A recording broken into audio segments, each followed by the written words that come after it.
제 인생이 화려할 것 같지만 화려하지 않은 인생이었던 시절을 좀 이야기하려고 합니다. 제가 부산에서 태어난 건 다 아시죠? 네. 크면서 롯자이언츠 선수라고 하면 최고였습니다. 그때 당시 뭐 흔히 말하는 조폭도 롯데자이언츠 야구 선수는 건드리지 않는다는 말이 부산에서는 분명히 있었습니다. 좀 운이 좋았던 게 저는 수영초등학교를 다녔습니다. 수영초등학교 하면 부산에서 제일 야구로서 인기 있는 학교. 덩치가 크고 좀 운동신경이 있는 친구라면 야구를 하기 위해서 다른 학교에 전학을 왔죠. 그런데 어느 날 초등학교 3학년 때 제 인생을 바꿔줄 일이 생깁니다. 다 아시는 추신수 선수가 저희 반으로 전학을 왔습니다.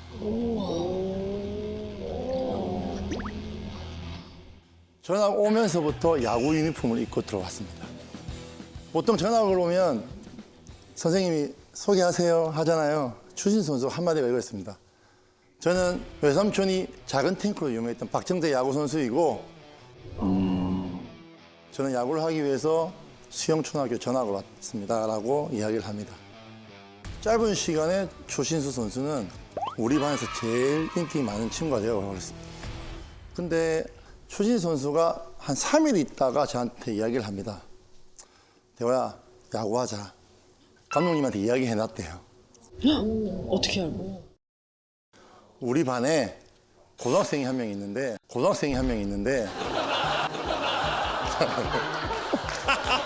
진짜 우리 반에 고등학생이 한 명이 앉아 있는데 걔는 야구를 꼭 시켜야 된다고. 그 얼떨결에 제가 감독님한테 따라갑니다. 실수로. 갔는데 감독님 공을 몇 개 던져보라 하고 몇 골 쳐보라고 했는데 가볍게 쳐도 멀리 치고 던지는 것도 좀 잘 던졌던 것 같아요. 그래서 감독님께서 같이 야구를 하자. 근데 저는 집이 그렇게 넉넉하지는 못했습니다. 아버님이 3살 때 돌아가시고 어머니가 재가를 하시면서 할머니 밑에 자랐거든요.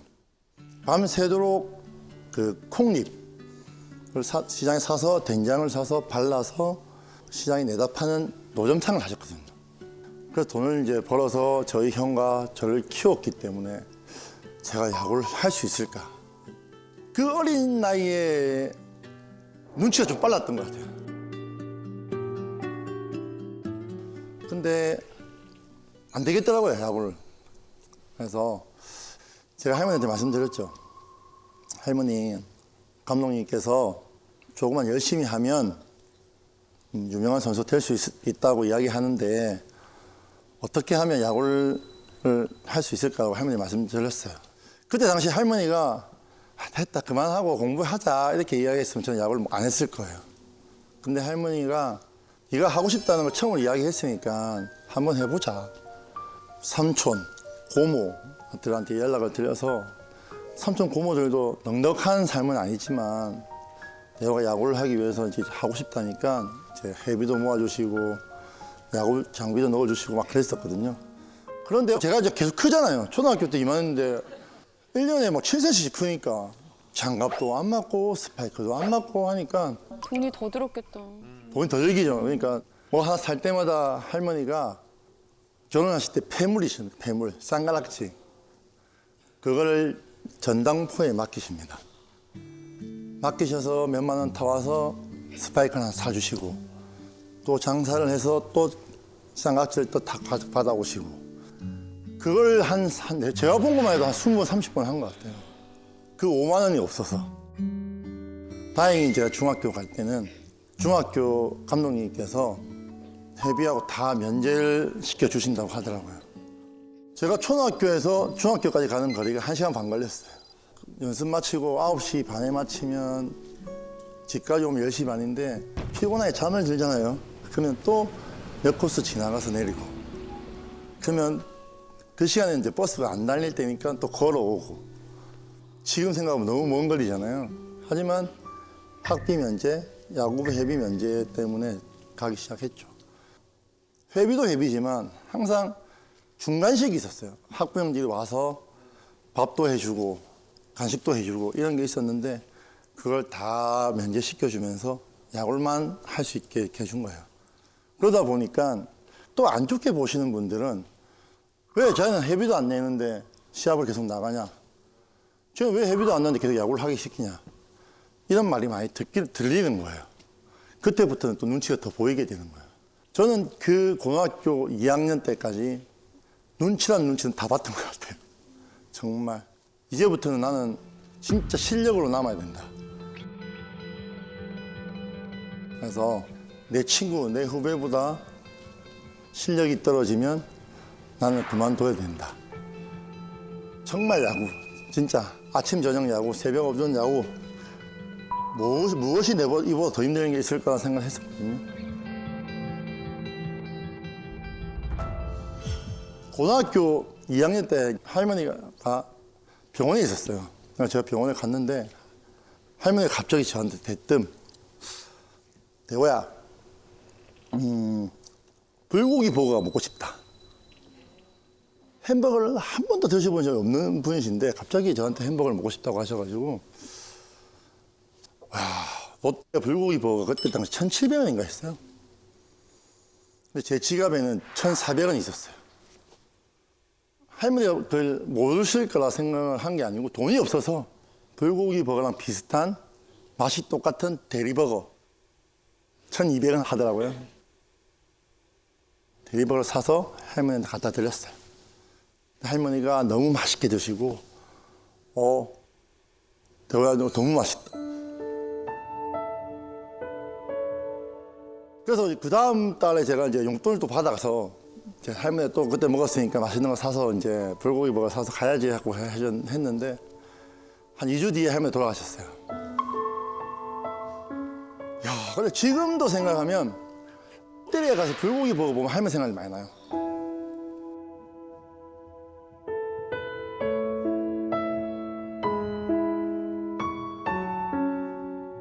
제 가슴 속에 그 불고기 버거하고 대리버거는요 지금 잊혀지지가 않아요. 그 500원 차이였는데 그 500원이 없어서 제가 할머니한테 마지막 가시는 길에 못 사드렸다 생각하니까 항상 미안한 마음이 있었거든요.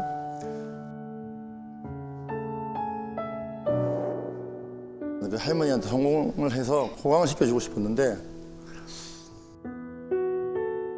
그래서 제가 태어나서 처음으로 이제 할머니가 돌아가시고 야구를 시작하고 그만해야겠다는 생각을 했었습니다. 내가 야구를 성공해도 누구한테 호강시켜주나 누구한테 돈을 쓰나 필요가 없었어요, 솔직히. 그때 당시 그래서 고등학교 코치님이셨던 분이 저한테 오셔서 대호야, 이때까지 할머니 고생하고 이대호라는 손자를 키웠을 때 야구선수로 성공하는 걸 너무나 보고 싶지 않겠냐라고 하셔가지고 아무 생각도 안 했어요. 그때부터는 야구만 했어요.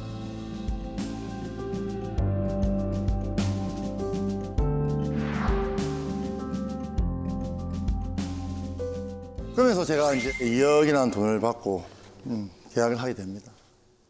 프로 딱 와서 이제 보니까 저는 힘든 게 없는 거예요, 이제. 그러다가 2000년대 롯데에서 이제 시합을 뛰게 되면서 아직도 기억하고 있네. 8888-577, 8888-577. 7년 동안 8개 팀에서 8등, 8등, 8등, 8등, 577. 너무 슬프다. 힘들더라고요. 근데 감독님이 야구 선수가 3자리는 쪽팔리니까 2자리 만들자 하시더라고요. 운동을 좀 전문적으로 했으면 되는데 100km 넘어가면 제일 하면 안 되는 운동. 오리걸음, 토끼띠. 그 벌 받는 거 같잖아요. 진짜 벌 받는 기분이었어요. 그래서 제가 수술하게 됩니다. 이게 무릎 연골이 나가서 수술을 딱 하고 4개월 동안 10년 만에 처음으로 누워 있었거든요. 130kg까지 넘어갔습니다. 운동을 못해서 그런가? 야구를 잘 하고 있는데 왜 5kg 더 빼라고 해서 무릎 다치게 해서 25kg가 더 쪄야 됐냐. 야, 130kg 되니까 이거 또 야구를 해야 되나? 혼자 신세 한탄을 계속 했죠. 2005년도 겨울에 이제 통도사라는 엄청 큰 절 뒤에 보면 조그만 암자가 있습니다. 거기에 들어가서 2달 동안 제가 오롯이 야구 생각, 내가 야구를 어떻게 해왔으며 어떻게 이 자리까지 왔는데 이 자리를 포기할 거냐는 생각을 하면서 야구에 대한 생각만 했거든요. 새벽 5시 반 이상, 정상까지 4시간 왕복. 제가 60일 동안 한 번도 안 빠지고 산에 올라갔거든요. 비가 와도 올라가고 추워도 올라가고.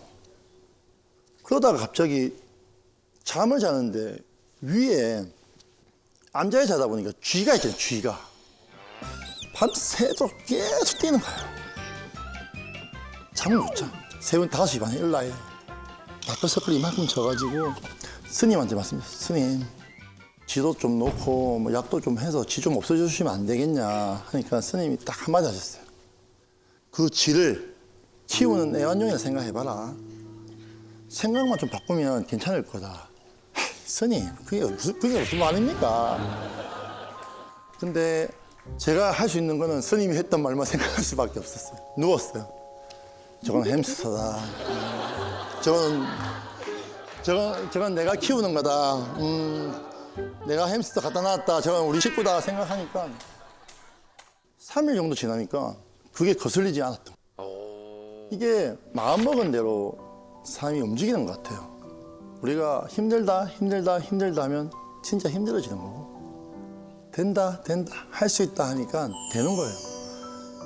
그때 당시에도 130kg에 들어갔는데 제가 딱 16kg를 빼고 내려왔습니다. 2달 동안. 내려왔는데 2005년 겨울이었거든요. 근데 2006년도에 제가 트리플 크라운을 합니다.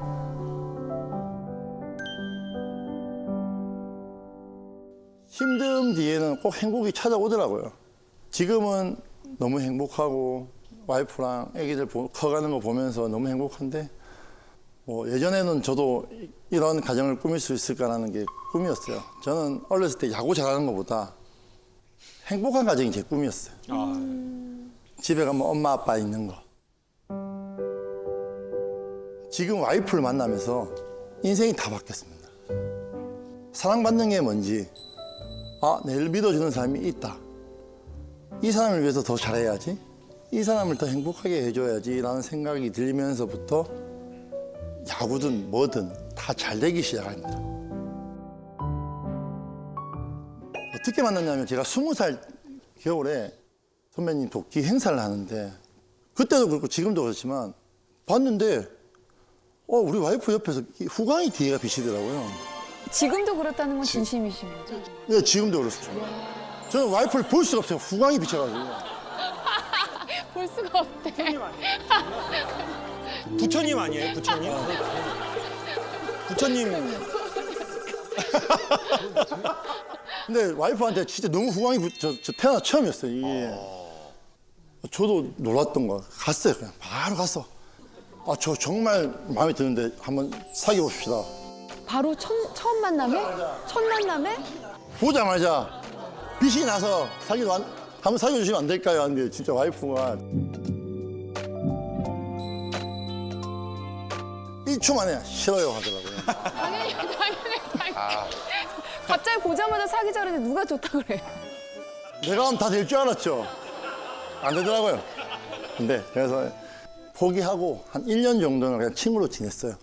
야구 선수 중에 좀 제일 못생기고 제일 내보다 몸에도 안 좋은 선배들도 소개시켜주고 내 친구들 중에도 좀 못생긴 최준석이나 뭐 이런 친구들 데리고 가서 밥도 먹고 그러다가 1년 정도 있다가 제가 사귀자니까 사귀어주더라고요.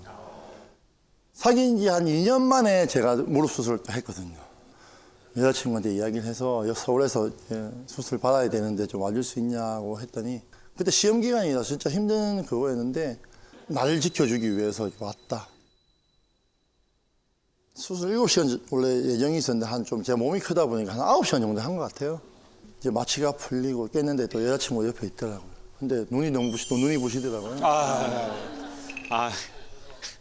이제 너무 수술을 길게 봤으니까 오줌을 이제 누잖아요. 그러니까 오줌통이 한 1000ml 정도 주더라고요.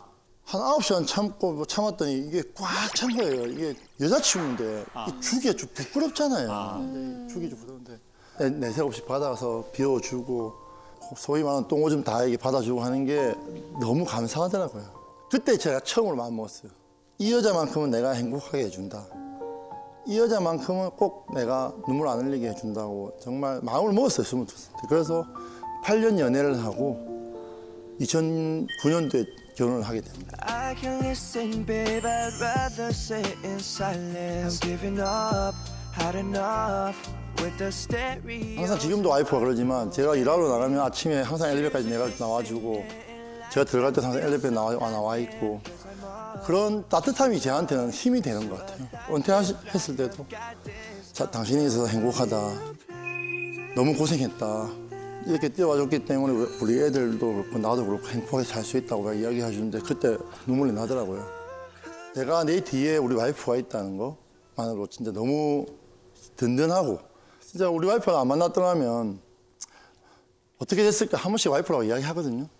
자기가 자기 안 만났으면 나 어떻게 됐을까 하면 와이프가 자기는 뭐 잘 됐을까 좋게 이야기해줘요. 자기 안 만났으면 나는 이렇게까지 되지 않았다. 뭐 야구 선수는 했겠지만 이렇게까지 성공을 해서 일본도 가고 미국도 가고 할 수 없었을 거다 하거든요. 와이프한테도 내가 자기는 다른 사람을 만났어도 충분히 그 남자를 더 이렇게 띄워줄 수 있는 사람이 됐을 거라고 이야기합니다. 아우 진짜 나 만나서 이렇게 됐지. 다른 사람 그럼. 만나 대부분 이렇게 말을 하잖아요. 우리가 다른 사람 만났으면 그냥 거지가 됐을 그냥, 거야. 그냥 거기서 맨날 안 한다 그래가지고 그냥 그래. 관두고 했을 텐데 아내분께서 마인드 자체가 굉장히 존중해주고 따뜻한 분이신 것 그러니까. 같아요. 네, 저는 와이프가 저랑 같이 있어도 저는 와이프랑 한 번도 싸워본 적이 없어요. 사랑하는 사람한테 와이프한테 이겨서 뭐 좋을 게 있나요? 근데 저는 진짜 많이 저기 계신 분은 감동적- 웃어. 정말 뭐 이렇게 쳐다보고 계시는데 세상에 제일 소중한 사람이 와이프 아닌가요? 왜냐하면 저를 더 이렇게 빛나게 해줬고 제 힘들 때 옆에 있어줬고 앞으로도 같이 이렇게 힘듦을 좀 이겨내 가야 될 사람인데 그냥 한 번 따뜻한 말 더 해주는 게 더 낫다 생각하고 한 번 더 이 사람을 생각해주면 그 사람도 저를 더 생각한다고 생각하거든요. 어떻게 하면 자존감이 이렇게 높은 사람이 됐을까? 저는 제가 이 자리에 설 수 있게 제 자존감을 높여주신 분들이 저를 믿고 기용해 주신 감독님, 또 회비도 같이 내주시고 밥도 사주셨던 여러 학부형들, 그리고 새벽까지 잠도 못 주무시고 저한테 부모님보다 더 기죽지 말라고 하셨다는 저희 할머니, 여러분 주위에도 이렇게 자존감 지킴이가 있는지 궁금하고 저는 이대호라는 사람을 자존감을 더 올려주고 더 사랑받게 만들어주신 모든 분들이 있었기 때문에 제가 이렇게 이 자리에 설 수 있었다 생각합니다. 'Cause I will tell you the whole